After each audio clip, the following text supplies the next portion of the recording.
As you relax into the awareness of hearing, you may become aware of the subtleties, of the nuances of sound.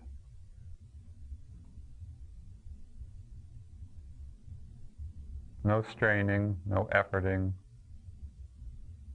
simply being open, receptive.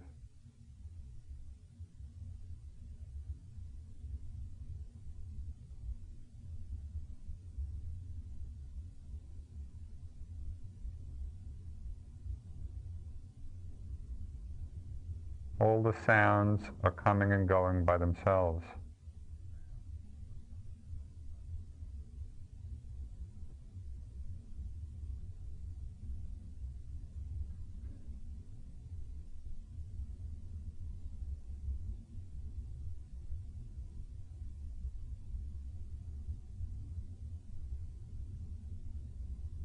Relaxing the eyes, relaxing the jaw, the shoulders, and the heart, relaxing the ears. Just listening very simply.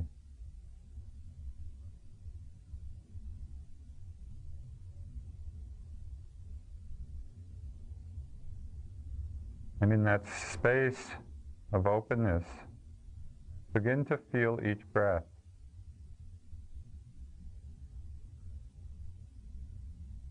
That's the natural breathing going in and out.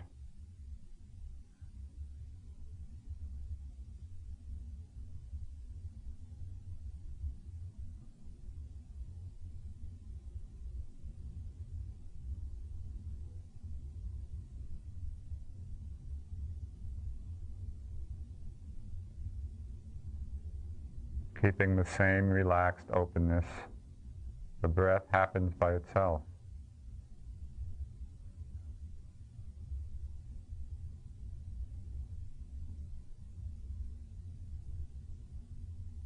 Feeling the sensations of the air at the nostrils,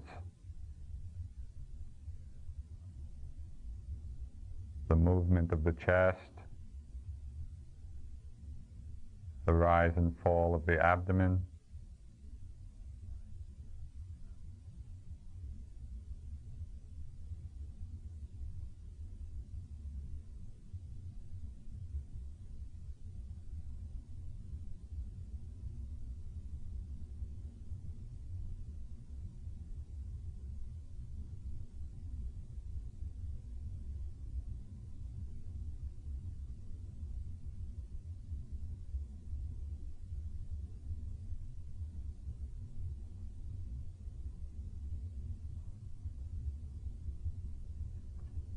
Open to sounds, feeling each breath.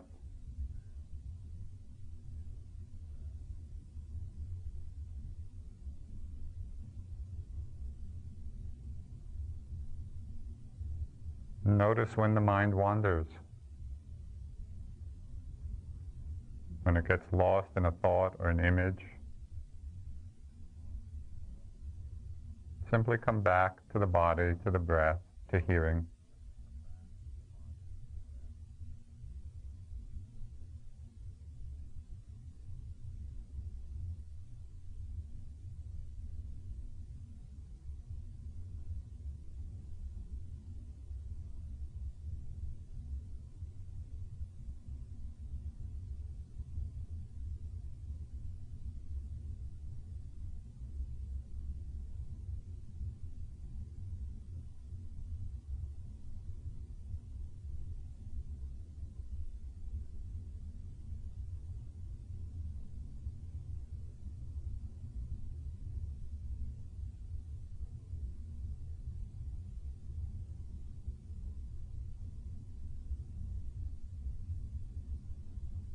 And in the last few minutes, see how carefully you can feel each breath, each half breath.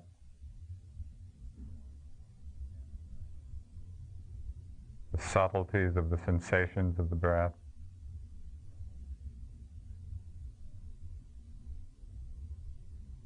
Just one breath at a time.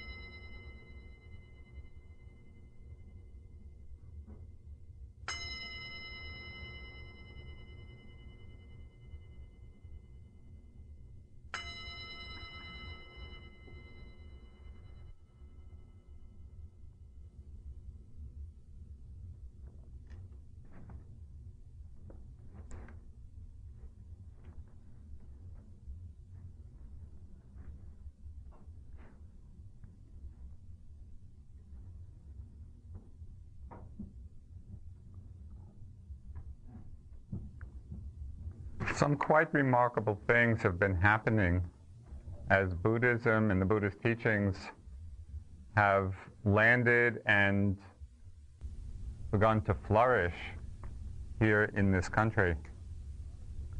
Now the traditions, different Buddhist traditions, were long isolated in Asia. They really didn't have contact with one another for many centuries. But over the last 30 years here, many of these Buddhist traditions from India and Burma and Thailand, Tibet and Japan and Korea, from all of the Buddhist world, these traditions have funneled into the West and are meeting and interacting with one another in ways that have not happened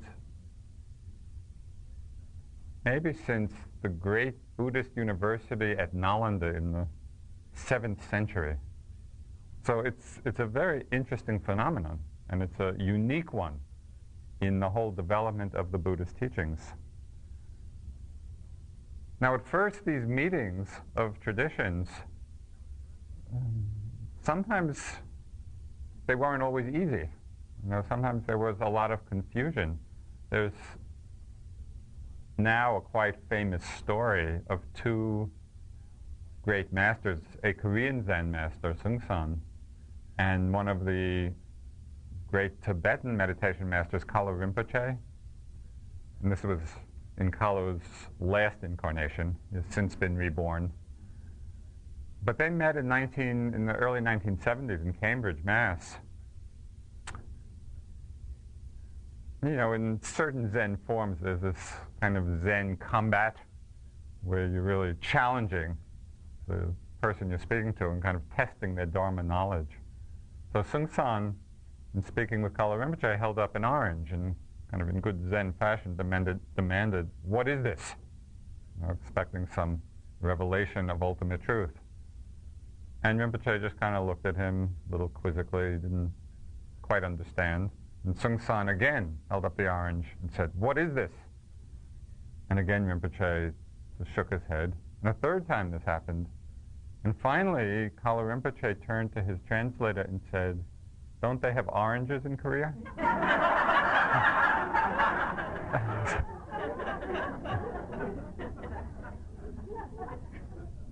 So this cross-cultural stuff is not always easy. We have to get over a few humps of translation. But over time, out of the many interactions that have taken place between the Theravada schools of Buddhism and Mahayana and Vajrayana, from all of these different cultures, something new is emerging. And it's what I call the One Dharma of Western Buddhism.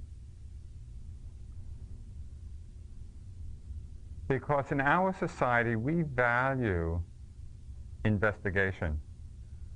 We value a taking from different traditions what is of value. And many of us are practicing and studying with different teachers and integrating and synthesizing in a way that hasn't happened really before.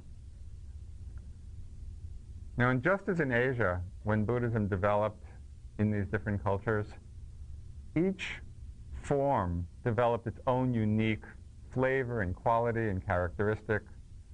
And so Zen is quite different than Tibetan Buddhism, is different than Burmese Buddhism. Well, in the same way, this new emerging Western Buddhism has its own distinctive flavor.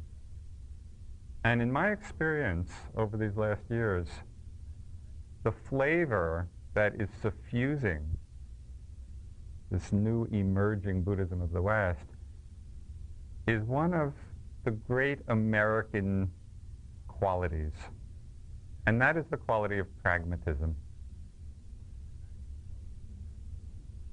What's emerging in the West is not particularly some elaborate philosophical system. And it's not an attachment to a particular sectarian viewpoint. And that's the great gift, I think, that we can bring to the evolution of the Buddhist teachings. Here in the West, there is an allegiance to a very simple question. and it's the essence of pragmatism, and that is what works. What works to free the mind from suffering? What works to engender greater compassion within us? What works to awaken from the dreamlike state of our ignorance? I think this Western pragmatic approach, particularly now in these times, is of vital importance. I think it goes even beyond a significant historical evolution of the Buddhist teachings and their coming to the West. I think particularly now, given what's happening in the world, bringing this quality of pragmatism to the teachings, to our practice, to our lives, is essential, given the tremendous uncertainties and the enormous conflicts that are in the world today. Now, whether we're looking at the degradation of the environment, or we're looking at the war on terror, or the seemingly intractable violence in the Middle East, or the problems, and often the very intense problems, in our own personal lives, we need methods. We need to learn methods and practices for exploring and understanding the forces that are worked within our own minds. Now, what are the forces that drive injustice and violence? We see them being played out in the world so vividly. What are the forces in the mind that drive those actions? What are the forces in the mind that actually hold the promise of peace, the possibilities of peace? Do we understand in a deeply transformative way the nature of fear, the nature of hatred, the nature of envy, the nature of greed? This is what's being played out. Do we know, pragmatically, not theoretically, do we know how to cultivate love and compassion in our lives? The great discovery of the meditative journey, and I know many of you are deeply immersed in the path, but the great discovery of this journey, of this inner journey, is seeing that all the forces, both for harm and for good, that are playing out in the world today, all of those forces, both for harm and for good, are right here in our own minds. And so if we want to understand, the world and what's happening, we need to understand ourselves. And without that understanding, we won't be able to actually discern the causes of so much suffering that we see manifesting. So the question is, can we do this? Is there a way to come to an understanding of the nature of our own minds, of the nature of these energies that drive us, both in our personal lives and in the larger field of world activity? The One Dharma of Western Buddhism really draws from different traditions, and weaves together three qualities. The One Dharma of the West draws together methods of mindfulness from all the traditions, the motivation of compassion, and the wisdom of non-clinging, the liberating wisdom of non-clinging. Mindfulness, compassion, and wisdom. These forces in the mind are not Thai, they're not Burmese, they're not Tibetan, they're not Japanese, they're not American. These forces of mindfulness, compassion, and wisdom are qualities in ourselves. They're qualities in our own minds. And many different practices in many traditions enhance their growth. This is what we're cultivating. Mindfulness, in one form or another, is at the heart of every Buddhist teaching. Because mindfulness is the key to the present moment. It connects us to what's happening, and it has the central place of importance in every Buddhist path. Without mindfulness, we simply stay lost in the wanderings of our minds. I just want to read a very simple teaching from one of the great Tibetan Dzogchen masters of the last century, Tulku Urgyen. He said, there is one thing we always need, and that is the watchman named mindfulness. The guard who is always on the lookout for when we get carried away by mindlessness. So what is mindfulness? It's very simple. Mindfulness is that quality of awareness that knows what's happening in the moment. It's attentive to what's happening in the moment. Now, there's an old Zen story of a student going in to see the Zen master, and it was raining. And he goes in, and he leaves kind of his shoes and umbrella outside the door. He goes in, he does his bows, and he's about to kind of report on his meditation experience, and the Zen master asks him, on what side of your shoes did you leave your umbrella? Of course, the student had no idea. And so he was dismissed. That's the quality, that we practice to cultivate, and it's not easy, because our minds are so used to being lost in thought. Mindfulness works like a mirror. A mirror doesn't choose what to reflect. It doesn't reflect only what's beautiful and not what's ugly. A mirror has the nature to reflect whatever comes in front of it. Mindfulness has the nature to know, to be aware of whatever's arising. It serves us in the humblest ways. Mindfulness is an incredibly humble quality. It connects us with brushing our teeth and having a cup of tea. And in case you think this is insignificant, and those of you who have been on meditation retreats will probably be familiar with this, have you ever noticed when you bring mindfulness to brushing your teeth how much pressure you're using to hold on to the toothbrush? I mean, it's like we're holding on to a jackhammer because we're not paying attention. We're doing this totally automatic act, and we live our lives like that. We're exerting so much force and so much energy, so much more than we need. And as soon as we are just mindful, everything becomes like a Japanese tea ceremony. With just the appropriate amount of effort and energy and grace, something as simple as brushing our teeth or having a cup of tea. Mindfulness also connects us in a very real way to the people around us, so we're not simply rushing by the people in our lives in the busyness of what we're doing.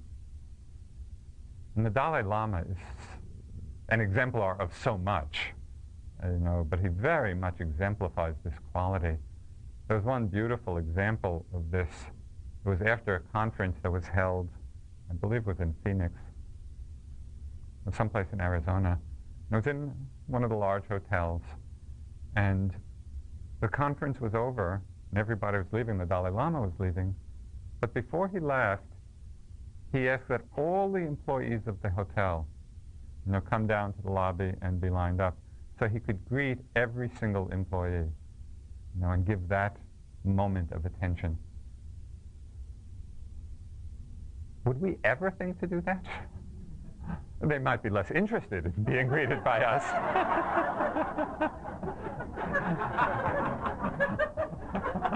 I can just see it tomorrow morning.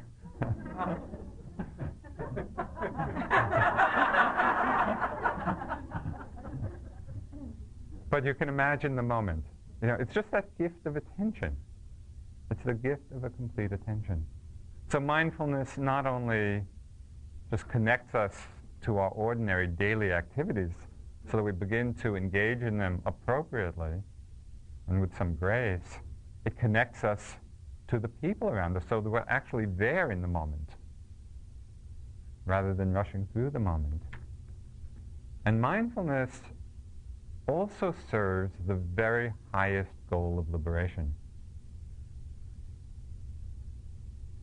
The word in English is so prosaic, mindfulness. It's not a juicy word.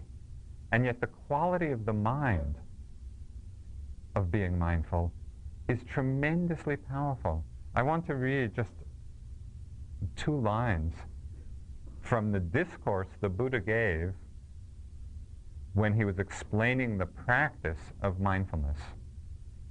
Okay, and this is the opening lines of this discourse, the sutta.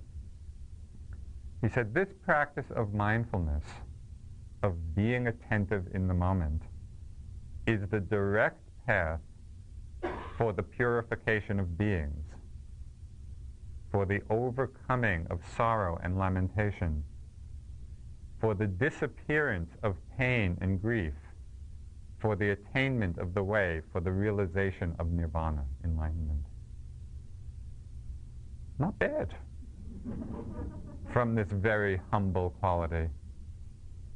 It's really all we need to do, is to learn how to pay attention, not to be distracted. This practice of mindfulness is very simple, but it's not easy. And those of you who have done any meditation practice know this very well. One of the first insights we have in insight meditation, and people have this after their very first sitting, it's the insight into how often our minds wander, how often we get lost in our thoughts and our daydreams. Now we're watching a breath, 1 breath, 2 breaths, on a good day, 3 breaths. And then, our plans and our memories and our anticipation and our worries, our expectations, our judgments, we get lost, we get carried away. We get lost in the movie. It's like being lost in the movie, in the story of a movie, and forgetting that all that's really happening is light being projected on the screen. When we go to the movies, there's no one there getting killed or, doing a car chase or falling in love or whatever. We're lost in the story of it, and that's why we pay to go to the movies. We like being lost in the story. But really, none of that is actually happening. Sitting in meditation saves you $7.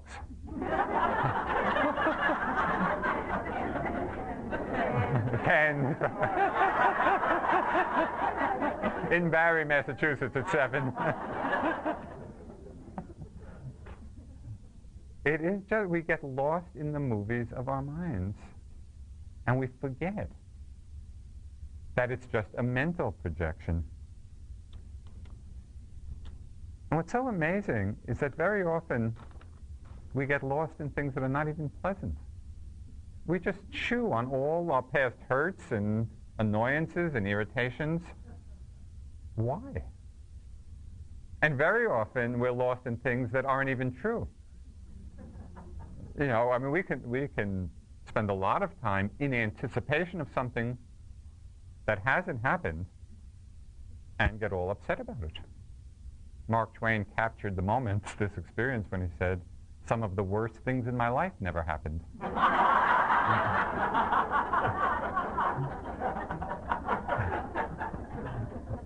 We see this very clearly. This is revealed very clearly in meditation practice. But slowly, if we apply ourselves to the discipline, it is a discipline, just like anything else, like music or sports, we practice it. And as we practice it, the mind does develop some ability to concentrate a little bit more. We begin to create some space within ourselves, an inner space of peace, of calm, even for short periods. And this can be done any place. We can create an inner space of silence in the middle of New York City when we learn how to focus our attention, when we learn how to sustain the mindfulness.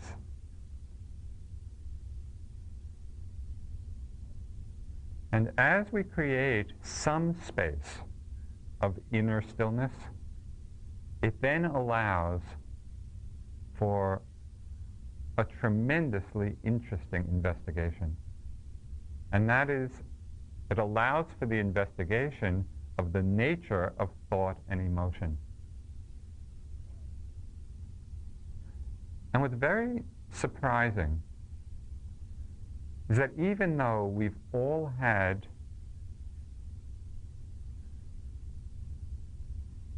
uncountable number of thoughts in our lives, and we've all had endless thoughts, how rare it is for us to really look into the mind and ask ourselves the question, what is the nature of a thought? What is a thought? Not what's the story, not being lost in the drama, but really looking at thought as a phenomenon.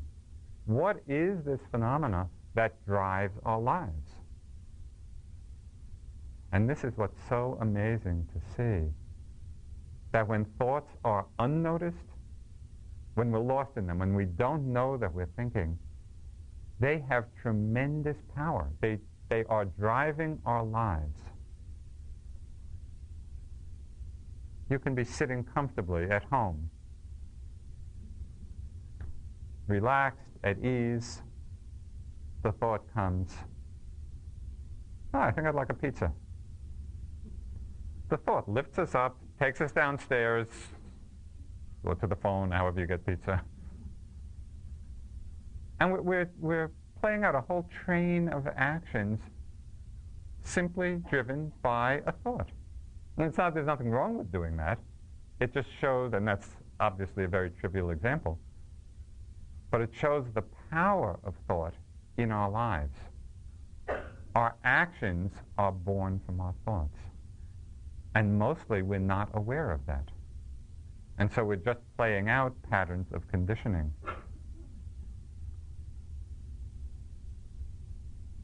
When we look at the nature of thought, we discover, and this is very much worth doing because it's such a powerful force in our lives. When we look at the nature of thought, we find that it is little more than nothing. There's hardly anything there. It's like a little wisp of an energy blip. That's all a thought is. But mostly we're not aware of it. And so we get seduced into believing it and identifying with it and acting it out, and this is our lives. So mindfulness here has tremendous power, and it awakens us from the dream. You know the feeling when you go to the movies and you're lost in the story and very involved in the movie, and you know that moment when you step outside of the theater and it's almost like there's a reality shift, and all of a sudden, just in that moment, the mind has been narrowly focused and being drawn into the story, and then you step out of the theater and you realize, oh, that was just a movie, right? And there's that moment where all of a sudden the world gets bigger again. This is what happens every time we awaken from being lost in a thought. There's a moment of our world getting bigger. We begin to experience the tremendous spaciousness of awareness rather than the prison of forgetfulness, of not being aware. So we begin to investigate thought. We also begin to investigate emotion. The powerful array of emotions that can sweep over our minds and our bodies, and we can become so enmeshed in the roller coaster of our emotional life.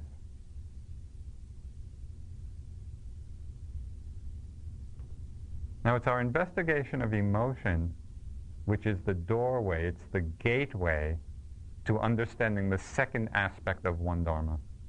The first is mindfulness, which I've talked about a bit now. The second is compassion, the motivation of compassion. We need to understand emotion and how it works within us in order to open the wellspring of compassion within us.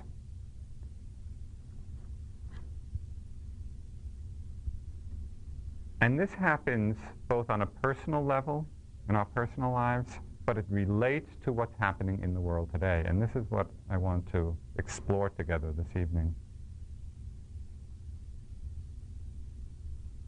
This integration of understanding what's happening in our own minds and what's happening in the world, because they're connected. There's an intimate connection. And it has enormous implications. Quite a few months ago, I was at a retreat, helping to lead a retreat for a group of lawyers, law professors, law students. It's part of the program of the Contemplative Mind in Society, trying to bring the practice into mainstream situations. So this is the contemplative law program. Now, this retreat happened just 6 weeks after 9/11. So you can imagine the intensity of what was happening there. As part of the retreat, we were teaching the meditation on loving kindness. You know, in the Pali language, as you know probably, the word is metta, M-E-T-T-A, the Pali word for loving kindness. And as we do this practice of metta, or loving kindness, we start, wishing well with loving phrases. May I be happy, may I be peaceful, may I be free of suffering.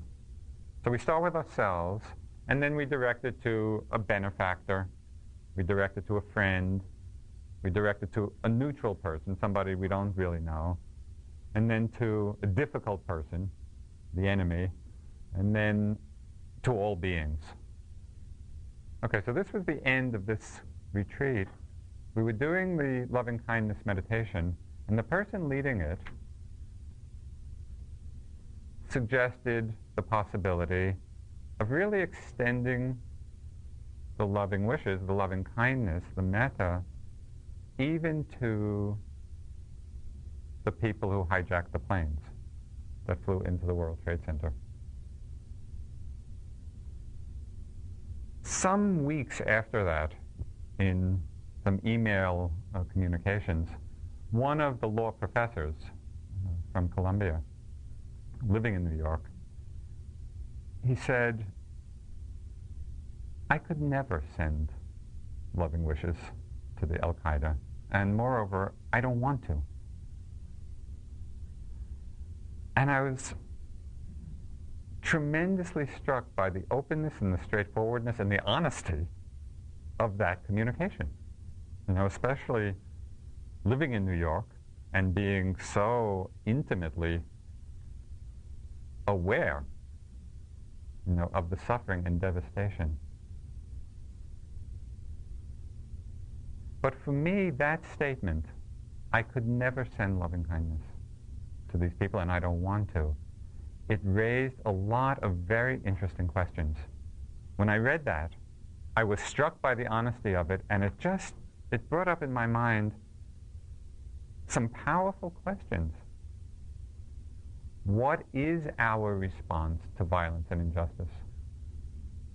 What is an appropriate response? How do we understand the practice of love and compassion? What is our idea of it, and is it accurate? And most fundamentally, it raised the question, what are our bedrock, bottom line aspirations for ourselves in the world? And these are the questions we need to ask. Now, as we do the meditation, the loving-kindness meditation, and we repeat the phrases, may you be happy, may you be peaceful, may you be free of suffering, when we get to the difficult people in that progression, even on just the personal level, the people who have been difficult in our lives or have done us some harm, very often we don't want to include them in these loving wishes. When somebody has done us harm, either individually or collectively, when we get to them, the feeling often arises, I don't want to. They've caused harm to me. In fact, sometimes not only might we not want to wish them happiness,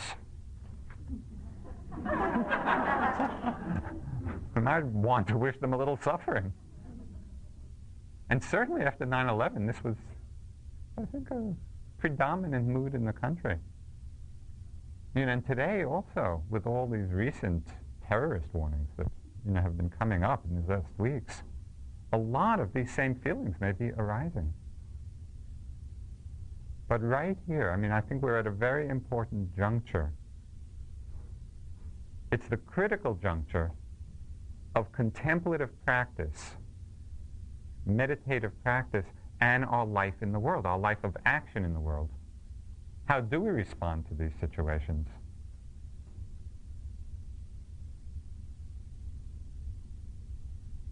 If we want to enhance the possibilities of greater peace and compassion in the world, I think it's essential that we look underneath our emotional reactions, even ones that are quite instinctive.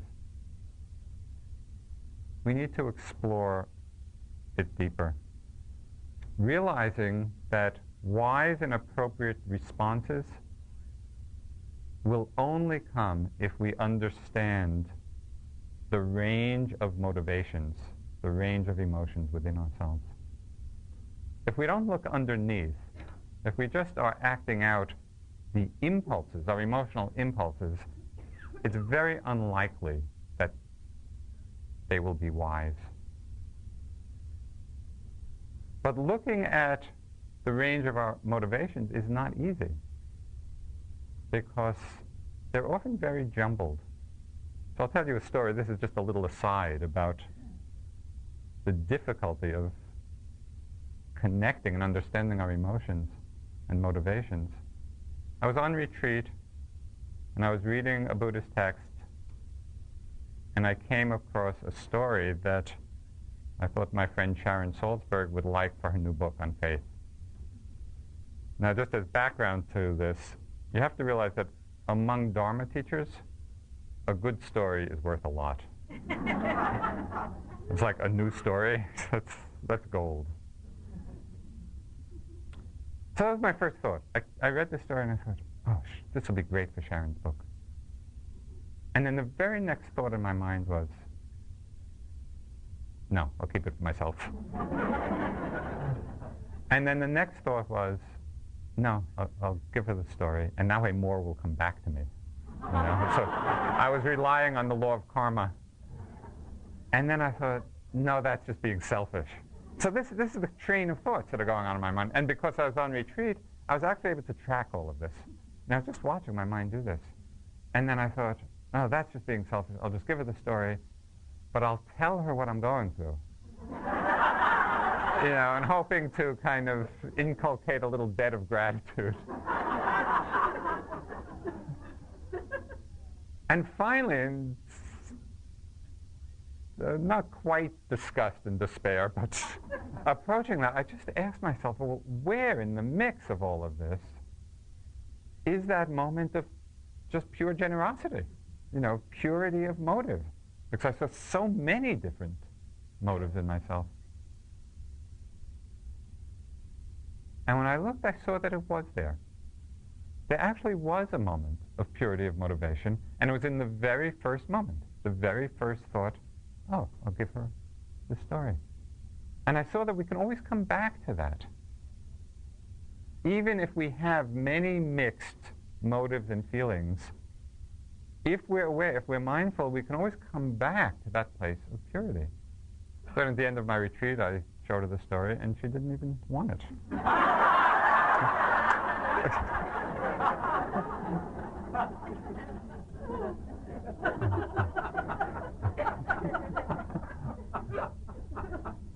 So coming back now, I think in situations of suffering, whether it's our personal, individual suffering or conflicts in our lives or collective suffering, there's one fundamental question that we need to ask. In this situation, because it's this question which is the gateway, it's the key, it holds the key to compassionate response.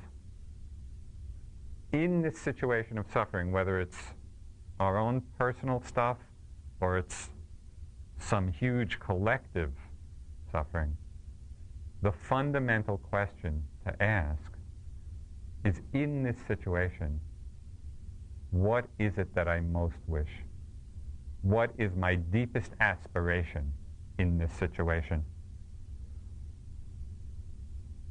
And it's been interesting for me in these last weeks of reading, about all the violence in the Middle East, and it just seems so endless. How each side is just feeding the other. And I found that the phrases I was using for the loving kindness were changing. And it was interesting to me to watch how I was adapting the practice to fit the situation. Because in thinking of both the Israelis and the Palestinians, I found that it was very easy to include both sides in the very heartfelt wish, may you be free of enmity, may you be free of hatred. If our aspiration is peace in the world, is there anyone we would put outside this wish? Either the Al-Qaeda bombers or the suicide bombers or the soldiers lost in violence or any perpetrators of suffering, is there anyone we would put outside of the wish, may you be free of enmity, may you be free of hatred? I don't think so, if our wish is peace in the world. Because those are the mind states that drive harmful actions. And if our own response is enmity or hatred, whether we acknowledge it or not, we are simply part of the problem. So this takes a lot of awareness. Not to get lost in our immediate, even instinctual emotional reaction, but to ask that fundamental question, what is it I most wish for in this situation of suffering? Okay, this is not a new message. We have heard this from many great teachers for centuries. But some challenging questions remain. What do we do with these difficult feelings, these difficult emotions when they arise? Because for almost all of us, in different situations, they will arise. How do we come back to or find that place of compassion when we're lost in the waves of anger or ill will or hatred or enmity? How can we come back to it? Or fear?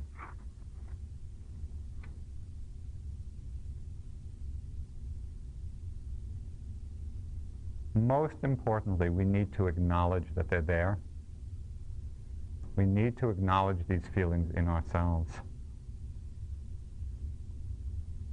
And it's mindfulness which allows us to watch this whole parade of feelings.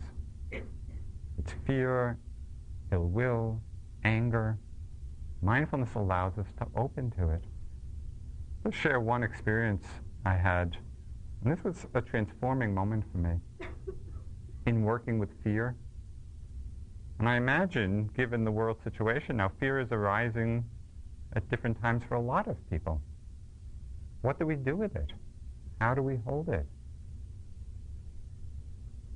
I was on retreat, and primal fear was coming up. I mean, it was just this deep, deep waves of fear. And it wasn't even about anything in particular. It was just, I just had tapped in to this energy in myself. And I'm sitting and walking and trying to note fear, fear, fear, trying to open to it. But I felt totally locked. Then on the third day, I mean, this emotion was lasting a long time. On the third day, I was doing some walking meditation, and something shifted. And I remember my mind saying, and this was not just intellectual, it had actually dropped to a different place, if this fear is here for the rest of my life, it's okay. That was an amazing moment, because that was the first moment that I really accepted it. Before then, I knew it was there. Fear, fear, fear, fear, go away. Right? That was the implication. It was only when I got to that space, if this is here for the rest of my life, it's okay. So it's okay became the magic mantra.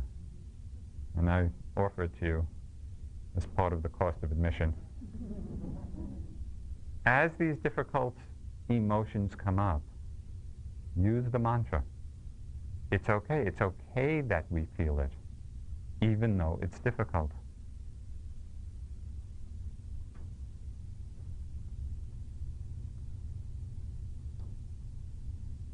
There are some unique challenges to being with difficult emotions. It's not easy, especially when they're really powerful, whether it's fear or jealousy or hatred.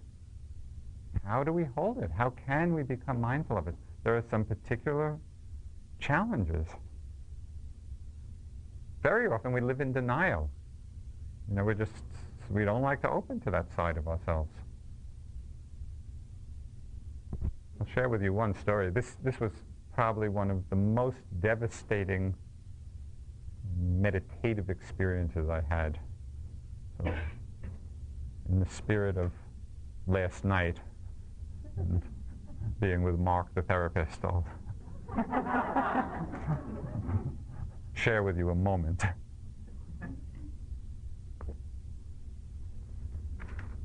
You know, I had mentioned being with our teacher Sayadaw U Pandita, this Burmese master, very fierce, very demanding. This was the first time I had been on retreat with him. We're seeing him every day, going in for interviews, sleeping only like 4 hours a night, meditating 14, 15 hours a day. It was very intense. It was a very pressured retreat. About halfway through the retreat, I go in and I'm giving my meditation report. And it's kind of very formal. You go in, you bow. And I give my meditation, you know, what was happening in my experience. And he looks at me and he says, "That's not true. I died." It was one of the more horrible moments of my life, because I realized he was right. You know, that I had a lot of knowledge about all the stages of insight and how the meditation should progress, and in some half-conscious way, I was just kind of, you know, nudging my practice forward a little bit. But the skill of him as a teacher was he knew.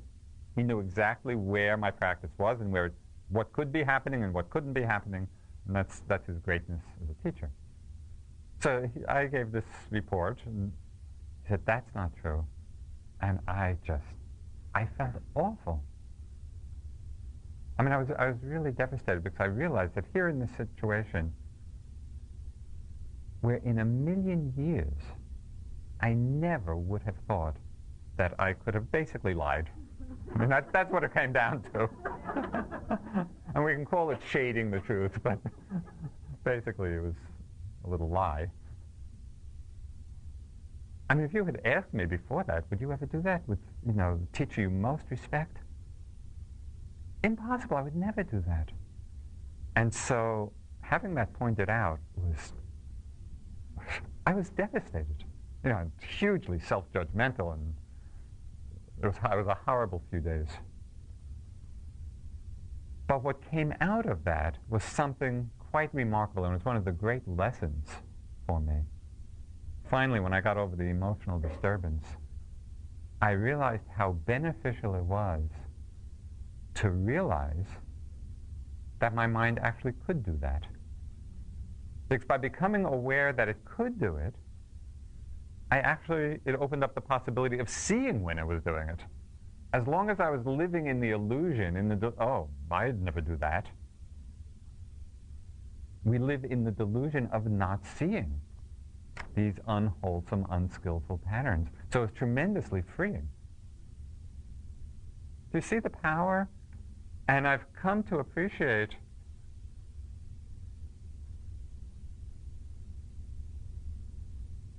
the joy, the delight of seeing my defilements. Defilements is the Buddhist word for, the unwholesome mind states. Because at this point, I'd rather see it than not see it. And so there's that moment of just, look at that. Greed. Look at that.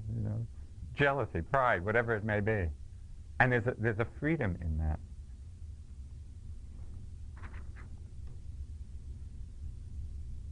Okay, so the first part in working the first challenge is being willing, being courageous enough to actually open, to illuminate the shadow side. What's there? What is it that we don't like to see about ourselves? The second challenge, and this is something that's very sticky, even when we do see the unwholesome mind states or unwholesome emotions, very often we get caught in justifying them to ourselves. And this pattern is very dangerous because we see it being played out now in the world. We can get lost in hatred or anger and then I should feel this because look at what they did to me.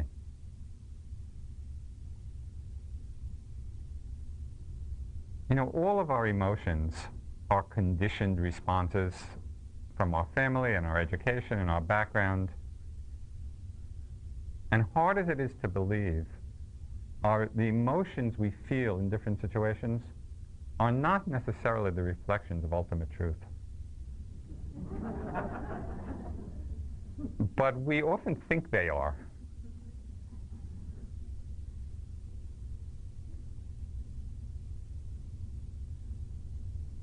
And not only do we justify the emotions, often have you noticed in your life when we're lost in some unwholesome, negative emotion, not only do we justify it, but we get self-righteous about feeling it. Well, I should feel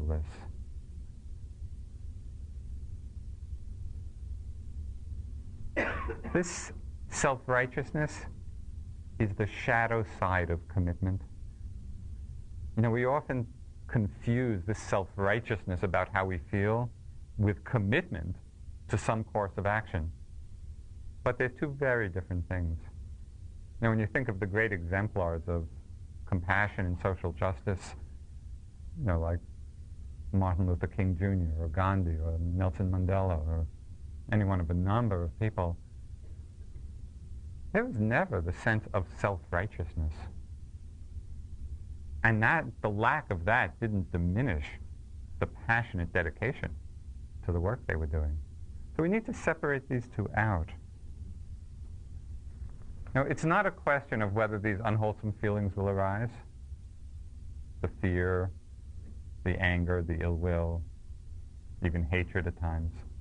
They will arise. They will arise for almost all of us.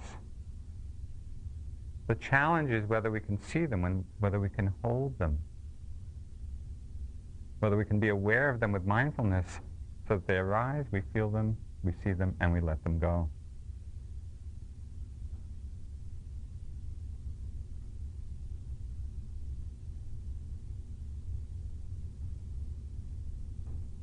So in the One Dharma of Western Buddhism, the method is mindfulness, the motivation is compassion, And the essence is wisdom, is liberating wisdom. Now, as we practice paying attention to the breath, to the body, to sounds, to our thoughts, to emotions, we begin to learn some things. We begin to learn that all of our experience is just part of a passing show. It's like water over a waterfall. Think of the best experience you've had in your life. Just the best one. Blissful. Happy. Where is it now? Now you're probably hot and restless. And think of the worst experience you had in your life. You know, a really difficult time. Where is that now? But we get so caught up, you know, in the story that we forget. We don't see the fact that it's all part of this current, this flow, this change. And the more we see that, the more we can let go. One great teacher said, if you let go a little, you will have a little peace. If you let go a lot, you will have a lot of peace. If you let go completely, you will have complete peace. Your struggle with the world will have come to an end. So this is the wisdom of non-clinging, of non-grasping. And this is where all the Buddhist traditions come together. This is the one Dharma, you know, of all the Buddhist traditions. There's not a single school in Buddhism that says cling.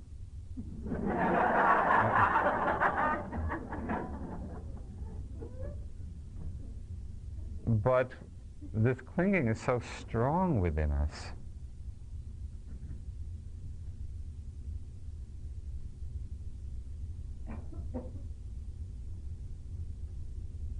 We like to cling. There's one phenomenon. I call it catalog consciousness.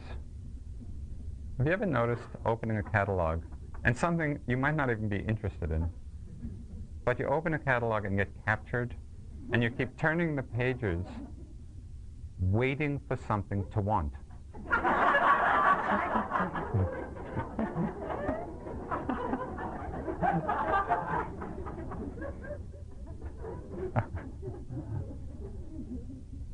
It's quite amazing. And so the liberating wisdom of one Dharma is understanding that non-clinging not only is the path to freedom, it is the expression of the awakened mind. Do you know that sense of relief when you finally put the catalog down? It is. I mean, it's like, oh. It's like we're out of the grip of the grasping mind. That's a taste. That you could think of that as the foretaste of nirvana.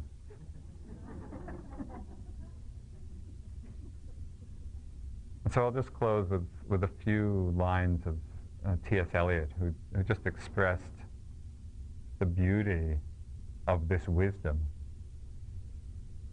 He said, in describing it, a condition of complete simplicity, costing not less than everything, and all shall be well, all manner of things shall be well. So this is our practice. This is really the one Dharma. It's the methods of mindfulness, so that we're here in the moment.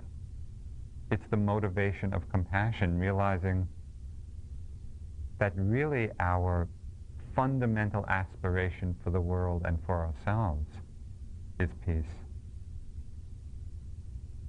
It's the methods of mindfulness, it's the motivation of compassion, and it's the wisdom of non-clinging. Thank you.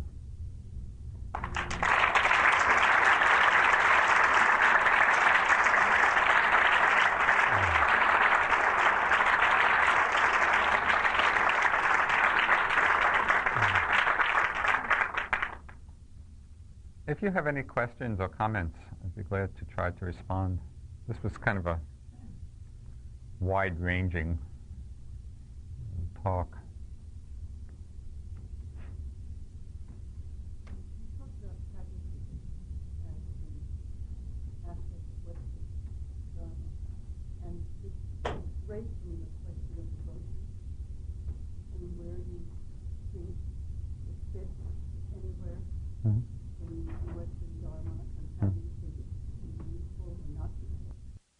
some years ago, I was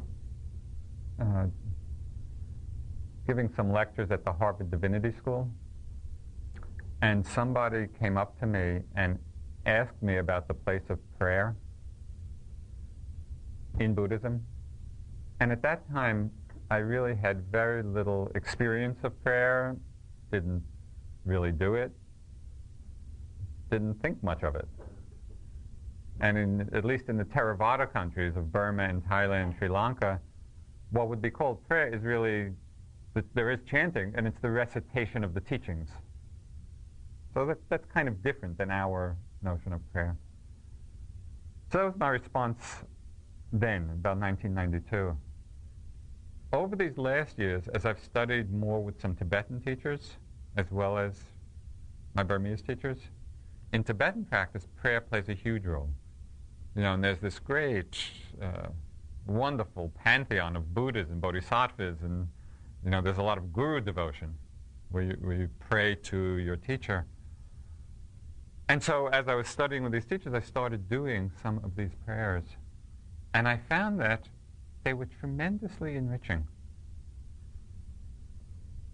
So at the beginning, when I'm sitting now on retreat, I start my day, I kind of created my own little One Dharma ritual of prayer. And I start with taking refuge, and then I do a little Tibetan purification mantra, and then I think of all of my teachers, and each one with their unique quality and what they gave to me, all the way up to the Buddha. I kind of end with the Buddha. And it's like I'm tuning in to each of their energy, and basically the prayer is, it's like saying, grant your blessings for my highest aspiration. We each would phrase it differently. And it feels like it connects. It's a connection to just energies much bigger than our small self. And most interestingly, so this is all on the relative level, of me here and great beings there and grant your blessings. But what it comes down to in the end, and this is where it becomes really enlightening, is to see that who I'm praying to and the nature of my own mind is the same.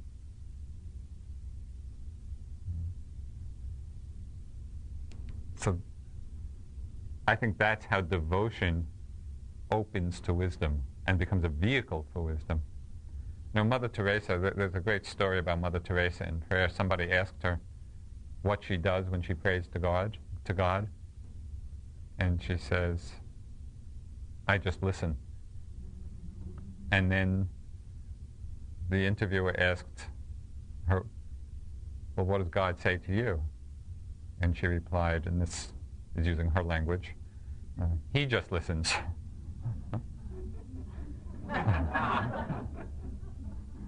And if you don't understand this, I can't explain it.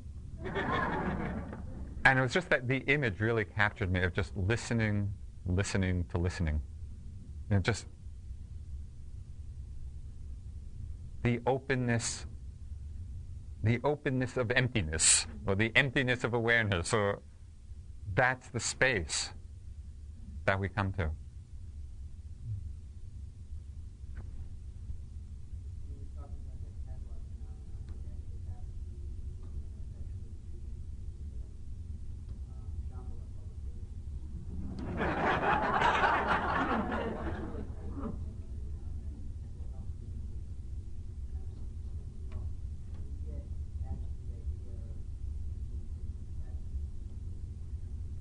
The question was, can you get attached to the idea of being free of attachment? Well, there is one discourse the Buddha gave in the Pali teachings. The name of the discourse is One Fortunate Attachment. And so I think that there is a recognition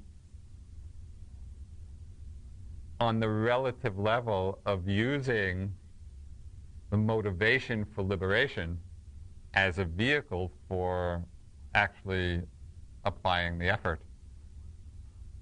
You know, one of the problems, and this again comes down to a careful discrimination of language, which we talked a little bit about last night. The word desire in English has many meanings. And so when we say the Buddha's teaching to be free of desire, it's confusing. Because some desire is the desire of greed. It's just that grasping mind. Some desire is the desire of motivation to do something. And we can have a motivation to do something, and the energy of it is compassion. It's not grasping. But in English, we would say, I have a desire to do that. And so it's just a question of really understanding carefully, is it grasping in the heart, or is it wisdom? Even though you might use the same word, desire.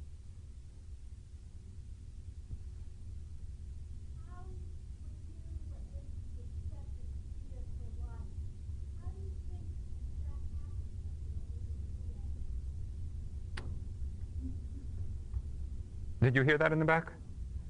The question was, when I'm telling the story about fear, and when I came to that place of, if this is here for the rest of my life, it's okay, how was I able to do that?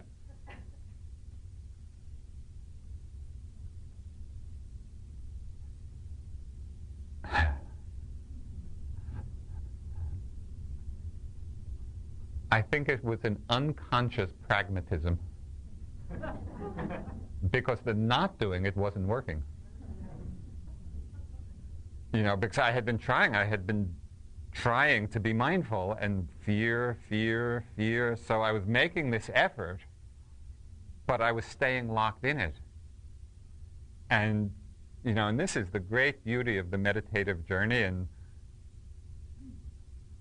in the sense that wisdom is intuitive. That is, you just do it, and then all of a sudden, something happens, and it's not planned. And so I was just practicing, and then it wasn't working, and then the mind released that aversion to the fear, which is what it was.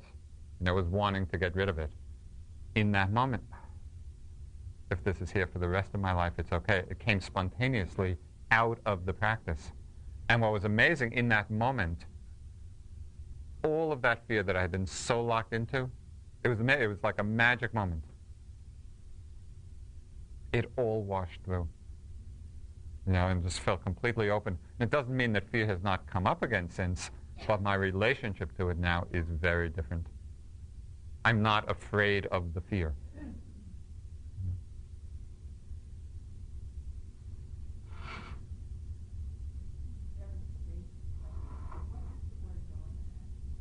Okay. Yeah. Good. The question was, what does the word Dharma mean? I was a little concerned about this in titling the book One Dharma. But then I thought, there can be a TV show, Dharma and Greg. Maybe it'll fly. But Dharma is a Sanskrit word. And it's a very big word. It has a lot of meanings. It means the truth. It means the law of things, natural law, you could say. It could be translated as the Tao, you know, the way. More specifically, it's used to mean the teachings of the Buddha. And so when people say Buddha Dharma, it refers to the teachings. It also means each element of experience, sensations, thoughts, emotions, are all dharmas, so elements. So it means all of those things.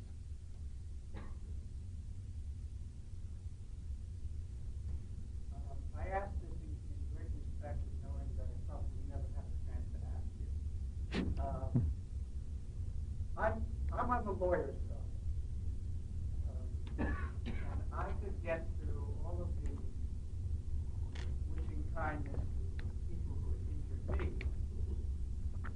And when I get to the point of wishing kindness to people who have injured others, or committed, coming from a Judeo-tradition where there is such a concept of such horrific acts,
would it be possible for you not to express it to yourself in terms of wishing kindness? And I think many people can relate to what you're saying. Could you express it,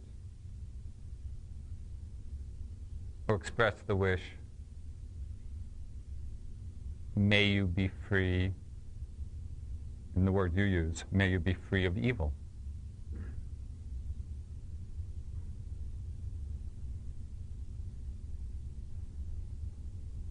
That's the wish. You know, it's not hard to come to that place when we frame it appropriately.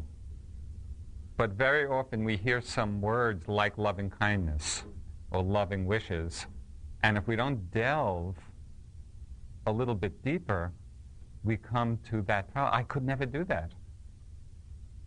But that's because of a misunderstanding or a limiting view of what wishing kindness is. Because really the wish, and again, this is just reiterating, what is our most fundamental wish for the world? May there be peace in the world. And so it is possible, I think, for us to wish, yes, may you be free of evil, may you be free of hatred. And that would be a powerful practice to do. Very powerful.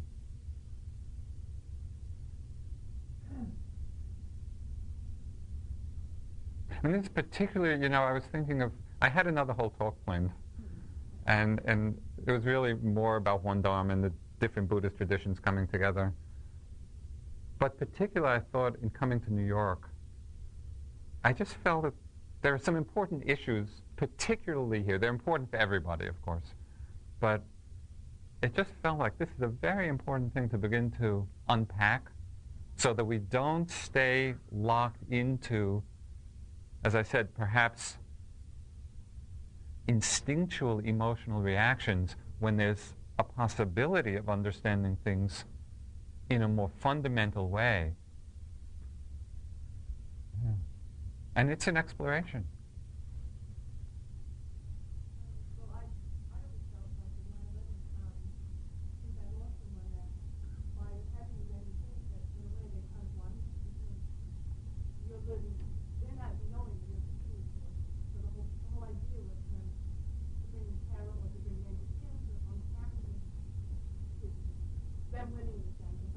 Yes, yes.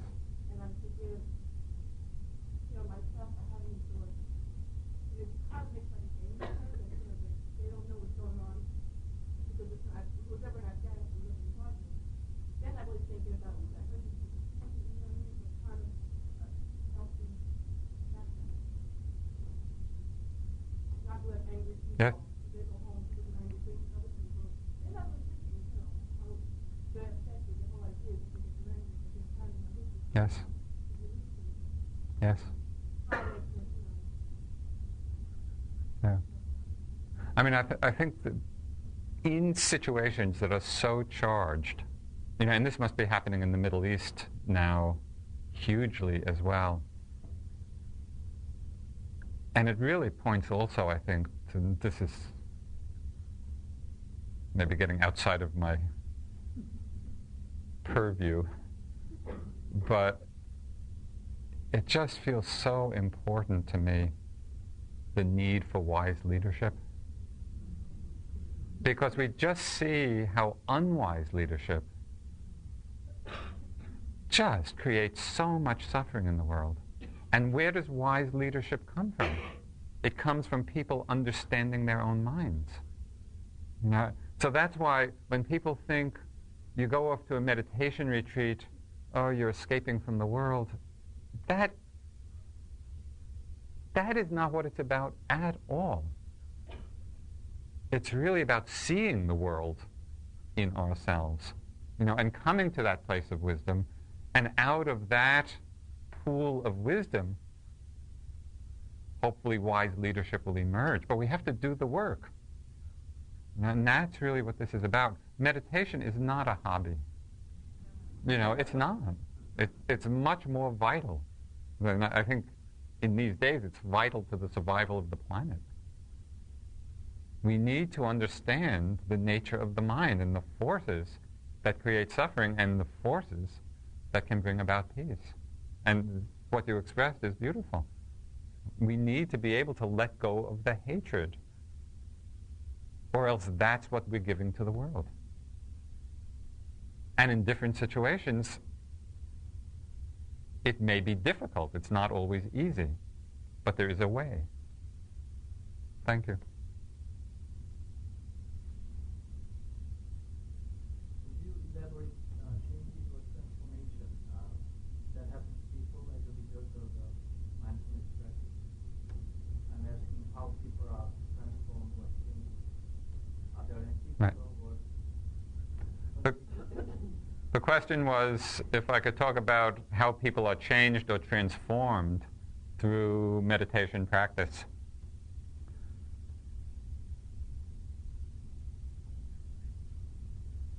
There are many, so I'll just...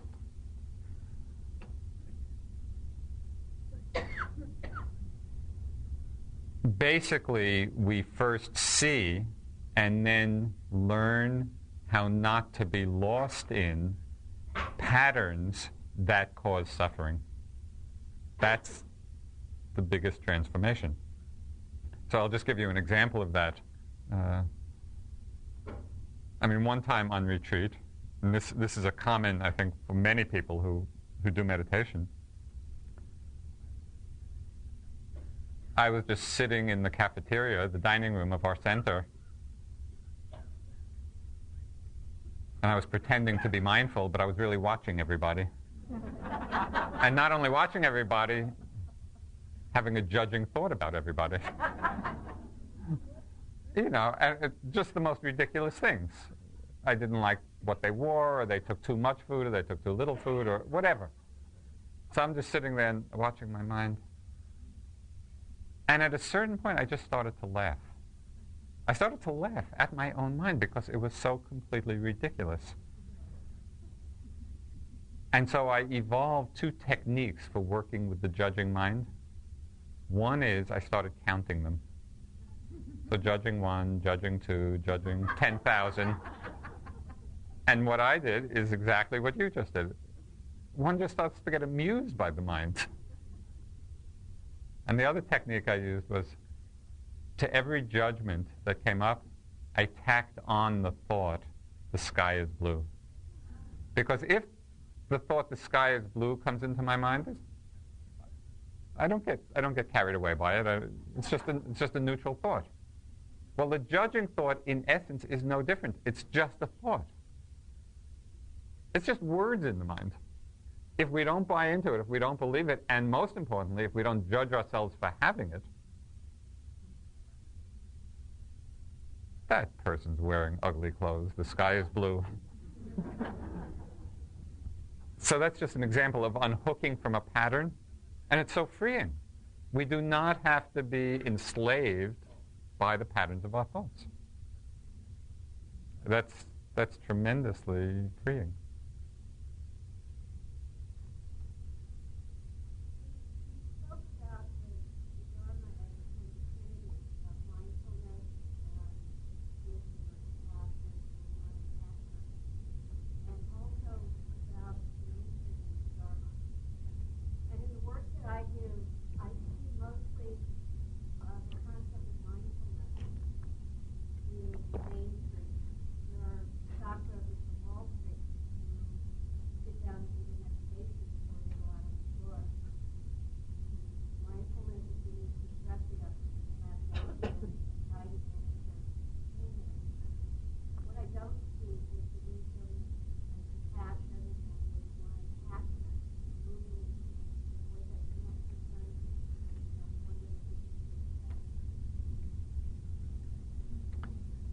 The question was about seeing mindfulness, moving into the mainstream in many ways, but not necessarily the other components of compassion and wisdom and non-clinging.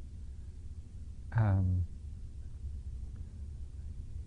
think it's true that the others are lagging behind.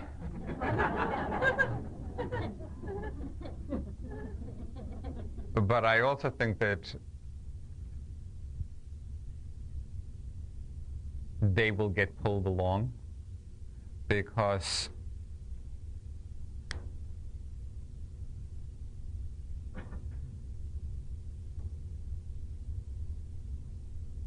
if you watch your mind long enough, if you really are practicing, and I'm not talking about dabbling in a little bit, but you actually undertake it as a practice, you can't help but learn things about your mind. One of the first things my teacher said to me in India, and it's really what captured me, when I had done almost no meditation, so I was going there really as a novice. And he said, if you want to understand your mind, sit down and observe it. And that was it. There was nothing to join, no big belief system. And that was that pragmatic approach. And really, it's simply out of observing it that we begin to tune into how suffering is created. Now we begin to see it. And through the mindfulness, begin to see the possibility of letting go of the suffering. Through the being in the moment, where does compassion come from? Compassion comes from a willingness to come close to suffering. That's where compassion is born. Now it's pretty interesting to watch our responses when we come close to suffering. I'll just share one story. A lot of these stories are in the book. I had one friend who was having some surgery, and she had, the doctor came in and was trying to give her an IV, and sticking the needle in, and you know how it is when you can't find the vein, and I mean, it's really very distressing. And this friend was very uncomfortable and getting a little faint. And the doctor just looked at her and said, "What's the matter? It doesn't hurt." And it was just a striking example of what we all do in different situations where, for whatever reason, we just close off to the suffering that's there. When we close off to the suffering that's there, we cap that wellspring of compassion. What mindfulness does, mindfulness is the training in opening to suffering, in part. So we open to the pain in the body, and we open to the painful feelings and emotions. So that becomes the gateway then over time to compassion. So I'm optimistic, even though I think, as you say, it still has a way to go. But I think that's the way to it. Well, I hope you're right about that. There's a side of saying that without the teachings that go along with the mindfulness practice, the possibility is that through mindfulness, the mind can be honed to be very aware and watchful, but it won't necessarily make that transition into compassion. The comment was kind of reiterating that thought that without the teachings of compassion and non-attachment, the mind may get very honed, but not actually take the next step. Clearly, the more the breadth of the teachings are offered, the more chance there is for it to happen. I very much appreciate your talk tonight and last night, and I think it helped me understand a little bit more about me. And I liked your concrete explanations and your reframing, and so I think you've left me with a very good beginning tool, and I thank you. The second part is that three of us were just talking before you started tonight, and each one was mentioning about our having a mother who has Alzheimer's. So here are three people in just a small area. And what I'm wondering is, in the practice, in the Dharma, is there room for social action, like, let's say, the three of us with parents? So where is it? What's done on a larger level rather than an individualistic? The question, as I understood it, is where in the place of this practice and Dharma understanding is the place really for social action, social engagement. Is that? Not only the place, but the actual implementation. Okay. I think the root of that implementation and engagement is something that the Vietnamese Zen master and peace activist and poet Thich Nhat Hanh said about compassion, which, I mean, he's so good, and he just captured it. He said, compassion is a verb. So that's the starting place. Because often we think of compassion as being a feeling, which it is, but then we don't activate it in some way. That it's just something that we may feel compassion for the suffering, but Thich Nhat Hanh is highlighting the fact that compassion is a verb. It implies response. So then the question is, at what level response? You know, whether it's the response on a one-to-one basis or in a more collective. I would be careful about making a hierarchy of social action, that some levels or some kinds of social action somehow are higher or better than others. What we do, the actions we take, in terms of compassionate response, will be very individual, you know, and according to our interests, our capabilities, our propensities. And so for some people, it may just play out in their one-to-one relationships. Other people, that compassionate action, they may have the energy and the understanding of how to do it in terms of playing out collectively. The danger, which I've seen, is that people start judging the level of other people's compassion, you know, and what they're doing.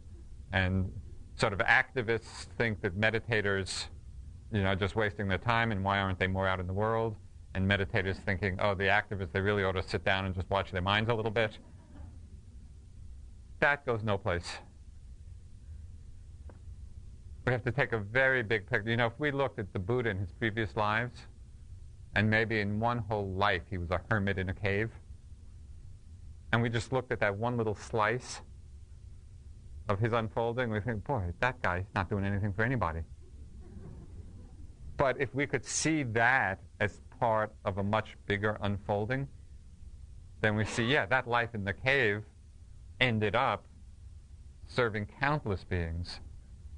And so I think the only assessment that we can make is the motivation. Is the motivation for what we do a compassionate one? And then we each find our own way in it. So I don't know if that all addresses what you were asking. Well, it does, but let's say taking it a step further in terms of the three of us with elderly people, let's say, is there some sort of a movement? Is there more than just the individual compassionate approach? You know, these days it's really easy. Type in on the web, you'll get lots of, I mean, I'm saying this not facetiously. I mean, I think there's lots of opportunities, you know, and lots of organizations and lots of groups of people. I'm always amazed. You can type in anything. And you get, you know, this list of associations that are doing it. And it is great. I mean, having a nucleus of 3, already you have a nucleus of action. And I think, yeah.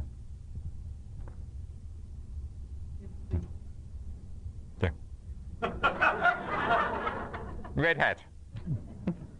No. If the thought precedes the action, is the reverse also not true? That action precedes the thought as well?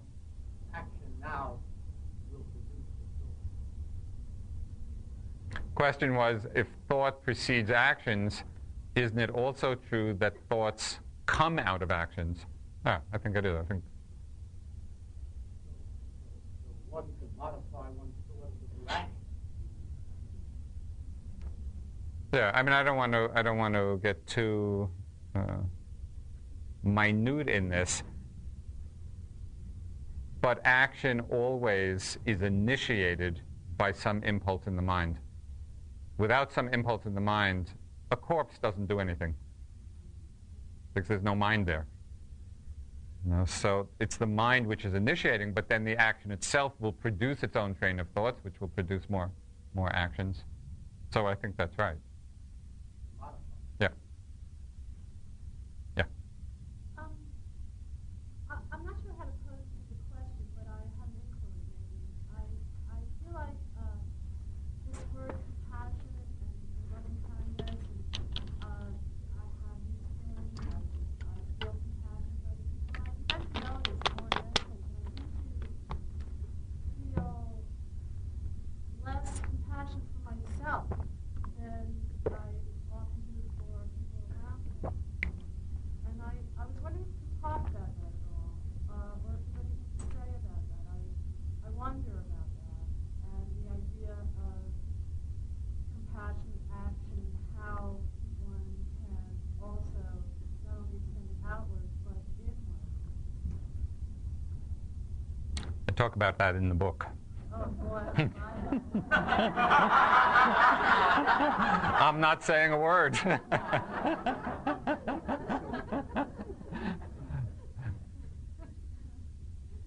It's actually a very interesting question in a bigger, it has broader implications because it actually highlights the difference in two major schools of Buddhism, just that issue. In one school, emphasis is given to really freeing oneself first, and then letting the service come out of that. So there's a lot of attention to getting liberated and then serving. That's more in the Theravada school. In the Mahayana schools, more emphasis is given to actually activating the compassion for others, and that itself is the path of liberation, putting others before oneself. Now, over the last 2,500 years, each school has gotten quite sectarian in their attachments to their viewpoint. From the perspective of One Dharma, and this was really part of my own exploration, they're not two different things. There's tremendous value in being compassionate and freeing oneself first. And we hear that every time we get on an airplane, where it says, in case of loss of cabin pressure, the oxygen mask will come down. Please put your own on first and then assist those around you. It's a very sane principle, because if we don't take care of ourselves, then the help we are able to give to others is limited. If we put on our own oxygen mask, then we're able to help everyone around us. So that's one school. The other school, and it's very much exemplified by the Dalai Lama, there's, one of the great works of Mahayana Buddhism is by Shantideva called The Bodhisattva's Way of Life, and it's this magnificent work on giving yourself completely over to the service of others, where you make others more important than yourself. And that's tremendously uplifting and inspiring. There's a way of holding them together so that we're not making them two different things. If it's realizing that we need to put our own oxygen mask on first, but we do that with the motivation that it is we're doing that for the benefit of others. So that widens our path, it broadens the scope. And as we're doing the other approach, putting others before ourselves, if we see that as being a practice of our own liberation, it doesn't become codependence. And so there's a unity there when we don't get caught in sectarian beliefs. On the notion of one Dharma, it's easy to sort of follow the notion of sort of coming together as far as the end, the path, and what have you. But can you talk a little bit about how you can see the one Dharma on a more of a practice standpoint, a daily practice, not getting more into Yeah. Yeah. That's an important question, and again, I address it in the book. In terms of bringing together different practices from different traditions, I think it's very important to get well established in one before trying to attempt this. Otherwise, it can get very confusing. And so some time where one really feels some depth of understanding in one particular method or way, whichever one, that suits you. And then from that place of understanding, then it's like opening this treasure house of Dharma. Because we have a reference point of understanding within ourselves. So then it's amazing. And you can just take from many traditions exercises in compassion and many. There's just this great abundance which is there for us to use. But it has to be built on a foundation. I think one last question, and then, yeah. I will buy the book. Where do concepts like reincarnation and karma fall into one Dharma? I mean, it seems to me that Buddhism is a very pragmatic religion. It's about mindfulness and following your mind. It seems like reincarnation and karma are faith-based kinds of ideas. So if one Dharma is pragmatic, like you say, Americanism is pragmatic, where do those concepts fall into one Dharma? For the question about rebirth and karma and what's the pragmatic the test of those. Or so it's faith-based, and that's okay. Right.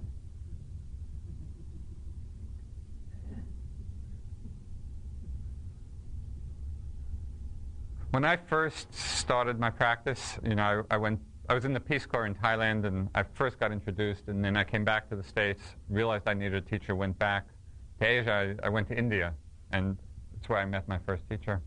When I went back, I had studied philosophy in school. I had no notion or belief at all in rebirth. I mean, that was a completely foreign concept to me. But slowly over the years, my opening to it happened in stages, and I'll just share my process with you. And the first process was as I began practicing and saw that so many of the Buddhist teachings seemed to be borne out in my experience, I began to think, well, he was right about this much that I could actually see. It's just possible he's right about the other things that are mentioned. So that was the first beginning of a willingness to consider what I think Coleridge called the willing suspension of disbelief, which is an important letting go because we can get quite attached to our disbeliefs. Then I met teachers who actually had the power to remember not only their past lives, could see other past lives. And especially this woman I talked about last night, Deepa Ma. And she was so extraordinary. And I just had no reason to disbelieve her when she said she saw this. So that was another step. The final step, or not final, but the next step, was a growing understanding of the nature of awareness, the nature of consciousness. Because as the meditation deepened and I began to see experientially or experience directly the non-material nature of consciousness, that was very freeing because then it didn't tie consciousness to physical form. And so then the possibility of rebirth, it just, a whole new dimension began to open up. It's still not something I could say, I know definitively. But these were the steps in my coming to hold it in a different way. Thank you very much.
Thank you for listening.